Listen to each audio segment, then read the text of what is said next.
Bonsoir Anne. Bonsoir Falaï. Alors aujourd'hui, vous nous emmenez en baie de Cuée pour parler sédiments. Exactement Falaï.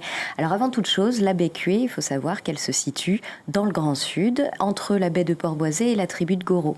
Elle est l'exutoire de la rivière Cuée, qui est un très grand bassin versant, qui accueille aussi un certain nombre des installations de premières ressources. Or, la baie, elle est aussi fréquentée par les habitants, les gens de l'endroit, notamment pour la pêche. Donc, pour répondre à la question, est-ce que la baie Cuée est en train de s'envaser, l'œil et ses partenaires scientifiques travaillent à une cartographie précise des reliefs, des sédiments, du fond de la baie, de l'embouchure et des berges dont il faudra suivre l'évolution. Et c'est quoi les sédiments ? Alors, les sédiments, ce sont les produits de l'érosion des sols.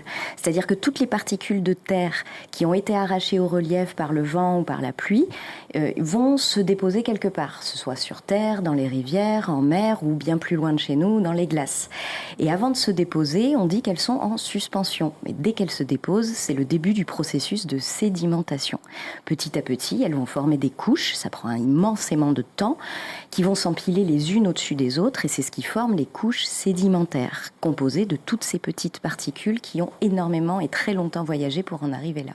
Et pourquoi ces sédiments ils sont intéressants pour les observateurs de l'environnement ? Alors pour deux raisons principales. La première, c'est la façon dont ils se déposent qui va apporter une information, et l'autre, c'est ce qu'ils contiennent.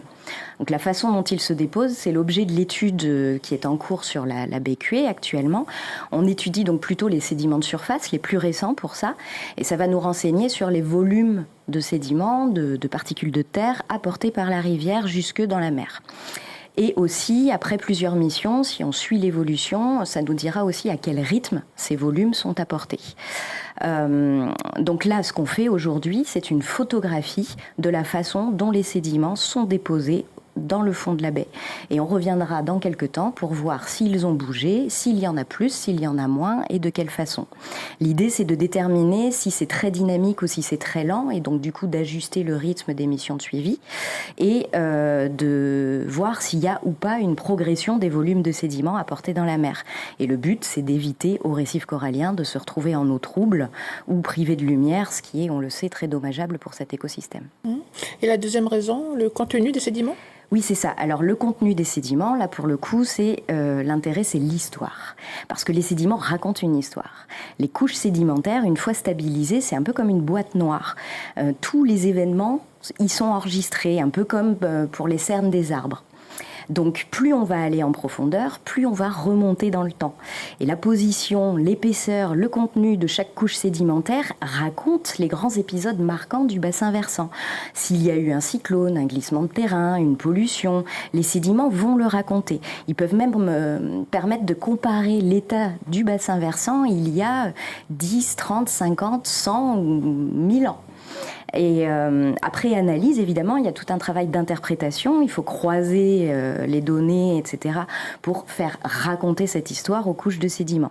Alors ici, en l'occurrence, pour ce qui est de la baie Cuée, on travaille surtout sur les plus récents, sur les sédiments de surface.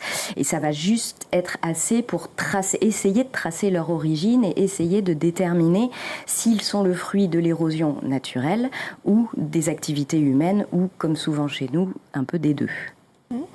Merci Anne pour toutes ces informations. La prochaine fois, direction ?